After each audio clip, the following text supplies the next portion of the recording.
Intan merasa kesadarannya kembali pulih. Matanya terbuka perlahan dan dia merasakan dirinya terbaring di sebuah tempat yang asing baginya. Cahaya terang dari langit-langit memancar lembut di ruangan yang sepi itu. Saat dia mencoba menggerakkan tubuhnya, dia merasakan nyeri yang menyengat dari setiap gerakan. Ingatannya pun kembali, mengingat kecelakaan mengerikan yang baru saja dialaminya. Tak lama kemudian, seorang perawat memasuki ruangan itu. Senyum ramah terukir di wajahnya saat dia melihat Intan tersadar. "Selamat pagi, bagaimana keadaannya?" "Seluruh badan saya terasa sakit." Perawat itu kemudian menjelaskan kondisi Intan dan prosedur perawatan yang telah dilakukan. Intan menarik nafas lega saat dia mendengar bahwa cedera yang dialami tidak serius. Intan merasa doanya dijabah agar bisa mendapatkan tempat untuk bermalam. Tapi seharusnya doanya jelas, karena tempatnya bermalam saat ini adalah rumah sakit. "Maaf sus, suster tahu nggak ceritanya kenapa saya bisa sampai kemari? Kan saya ingat semalam itu habis keserempet mobil, tapi saya pingsan setelahnya. Jadi saya sama sekali nggak ingat bagaimana saya bisa ada di rumah sakit. Anda dibawa oleh seorang pria." "Seorang pria?" "Iya, siapa?" "Maaf, saya kurang tahu ya. Mungkin bagian administrasi bisa menjelaskan." "Suster, saya bayarnya bisa pakai BPJS kan? Saya ada kartu BPJS-nya, ada di dompet saya. Suster bisa bantu saya untuk ambilan dompet di tas ransel saya itu." "Soal biaya sudah diselesaikan ya Mbak, jadi kami tidak perlu kartu BPJS-nya." Intan langsung panik, wajahnya menegang dengan kedua mata tercengang. "Sudah selesai bagaimana sus?" "Sudah selesai, gak usah pakai BPJS." "Kalau begitu maksudnya biaya perawatan saya di rumah sakit ini dibayar umum?" "Ya, betul." Enggak, cancel sus, bayarnya pakai BPJS aja. Saya punya kartu BPJS kok. Walau saya baru dipecat, tapi akses BPJS ke tenaga kerjaan saya pasti masih bisa dipakai." Suster itu juga jadi bingung.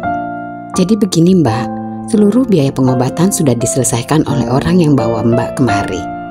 "Apa? Jadi semua biaya pengobatan saya, dan saya ada di ruangan..." "Mbak ada di ruangan VIP. Ini sudah dibayarin sus." "Iya Mbak, karena kalau sudah masuk ke ruangan perawatan, pasti administrasinya sudah diselesaikan." Kerongkongan Intan menjadi semakin terasa kering. Beberapa saat kemudian, seorang dokter datang untuk memeriksa kondisinya.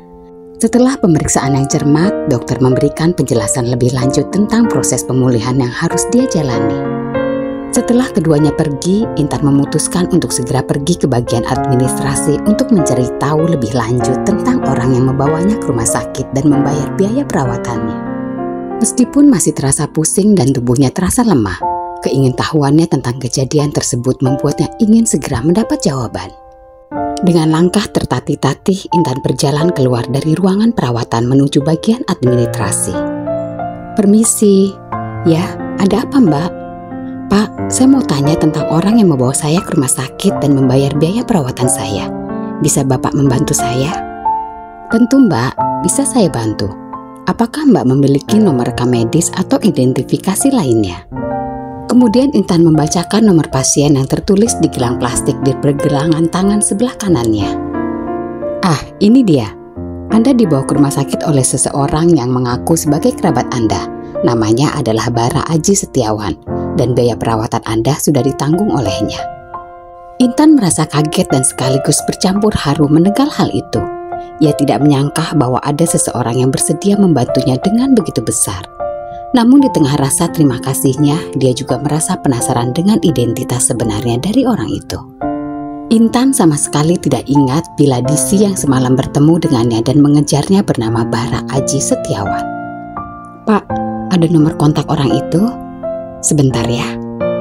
Ini nomor telepon yang tercantum dalam catatan," jelas staf administrasi sambil menyerahkan kertas yang bertuliskan nomor telepon.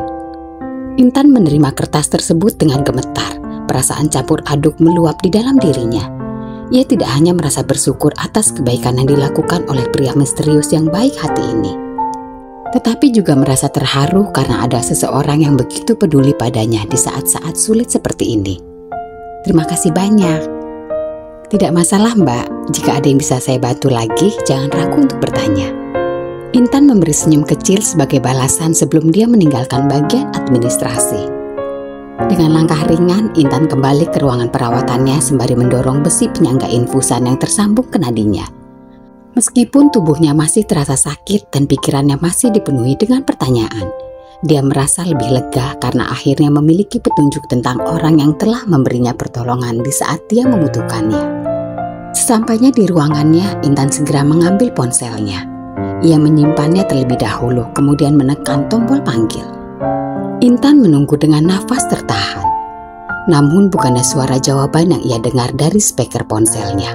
Justru suara bariton seorang pria yang terdengar dari ambang pintu ruangannya. "Kamu sudah sadar?" Intan terkesiap, menatap dengan mata membola. Pria yang menanyakan keadaannya ini adalah pria yang semalam menghalangi jalannya di trotoar dan membuatnya harus kabur melarikan diri. Lalu akhirnya keserempet mobil dengan kencang. "Intan Mutiara Permatasari, kamu sudah tidak bisa mengelak lagi." Pria tersebut tersenyum lebar. Kamu kenapa ada di sini?" "Tentu untuk mengejarmu." Intan menggelengkan kepalanya pelan.